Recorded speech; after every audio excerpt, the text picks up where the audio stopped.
ஒரே மாதிரி மட்டன் செஞ்சு சாப்பிட்றவங்களுக்கு கண்டிப்பாக கொஞ்சமாக எடுத்து இந்த ரெசிபியை ட்ரை பண்ணி பாருங்கள். டேஸ்ட்டும் சூப்பராக இருக்கும்.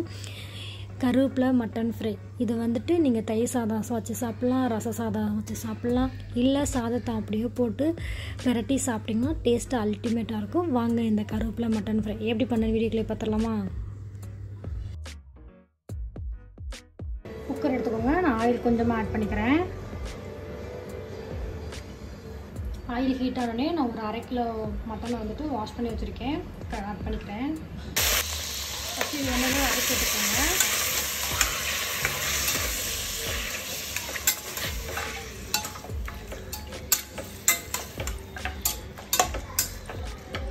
ஒரு 1 மினிட் மட்டும் வதக்கினா போதும்.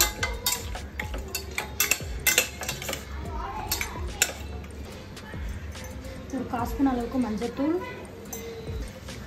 கொஞ்சமாக இஞ்சி பூண்டு பேஸ்ட் ஆட் பண்ணிக்கிறேன்.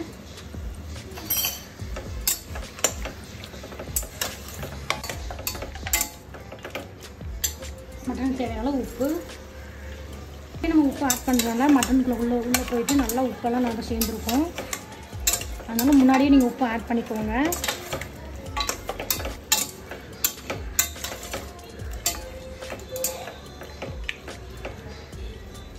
மட்டனுக்கு தேவையான தண்ணி ஆட் பண்ணிக்கலாம்.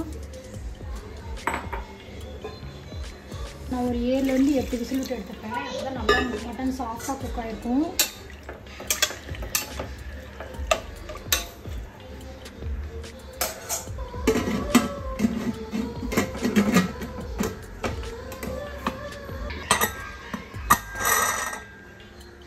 நல்லா அடங்கிடுச்சு.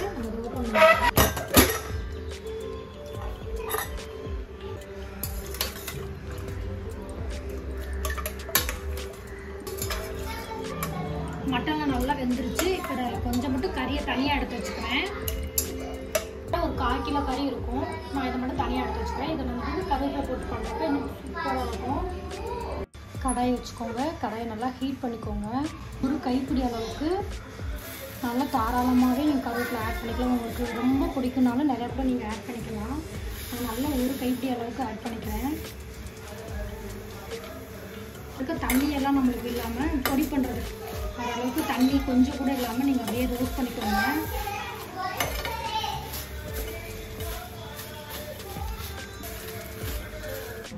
நல்லா ட்ரை ஆகிடுச்சு பாருங்கள். இந்த கையிலே நம்மளுக்கு உடையுது பாருங்கள். இது 6 மணி நம்ம மிக்ஸி ஜாரில் ஆட் பண்ணி நல்லா பவுடராக இருக்க மாதிரி நம்ம அரைச்சி எடுத்துகிட்டு வந்துடலாம்.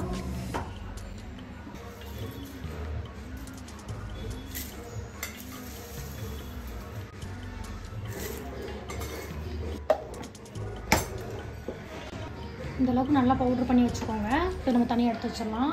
ஆயில் வச்சுக்கோங்க. ஆயில் ஆட் பண்ணிக்கலாம். கடுகு நல்லா வெடிக்கட்டும். வெடிச்சிருச்சு. ஒரு 1/4 ஸ்பூன் அளவுக்கு ஜீரகம் ஆட் பண்ணிக்கோங்க. 20 சின்ன வெங்காயம் இருக்கும். அதை வந்துட்டு இந்த மாதிரி 2 கட் பண்ணி வச்சுருக்கேன். இதுக்கு சின்ன வெங்காயம் யூஸ் பண்ணுங்கள், டேஸ்ட்டு சூப்பராக இருக்கும்.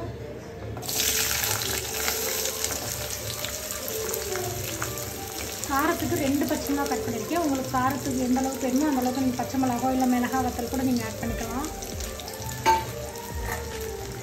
வெங்காயத்தை வதக்கி விட்டுக்கோங்க.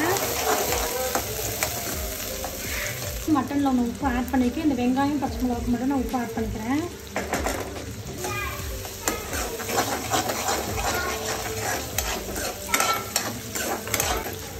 வெங்காயம் ஒரு கண்ணாடி பதம் வரல அந்த அளவுக்கு நீங்கள் வதக்கிக்கோங்க.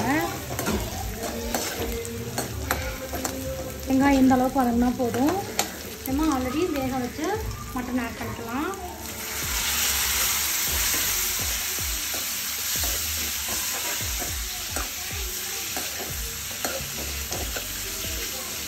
இதை நீங்கள் குயிக்காக பண்ணிடலாம். நிறையா மட்டன் எடுக்கிறப்ப இந்த மாதிரி செஞ்சு பாருங்கள்.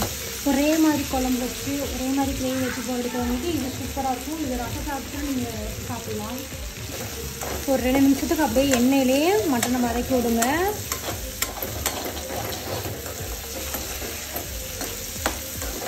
இப்போ நம்ம ஆல்ரெடி ரெடி பண்ணி வச்சுருக்க கருவேப்பிலை பொடி நம்ம ஆட் பண்ணிக்கலாம்.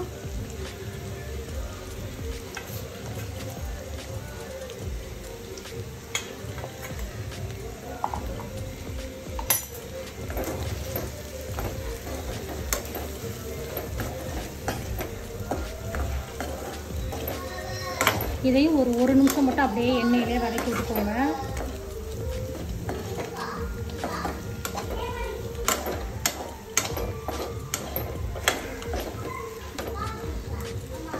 அவ்வளோதான், நம்மளோட ரெசிபி ரெடி ஆயிடுச்சு. கண்டிப்பாக ஒரையாச்சும் ட்ரை பண்ணி பாருங்கள். ட்ரை பண்ணி பார்த்துட்டு எப்படி இருக்குன்னு கமெண்ட் பண்ணுங்கள். நெக்ஸ்ட்டில் சந்திக்கலாம். பாய். தேங்க்யூ.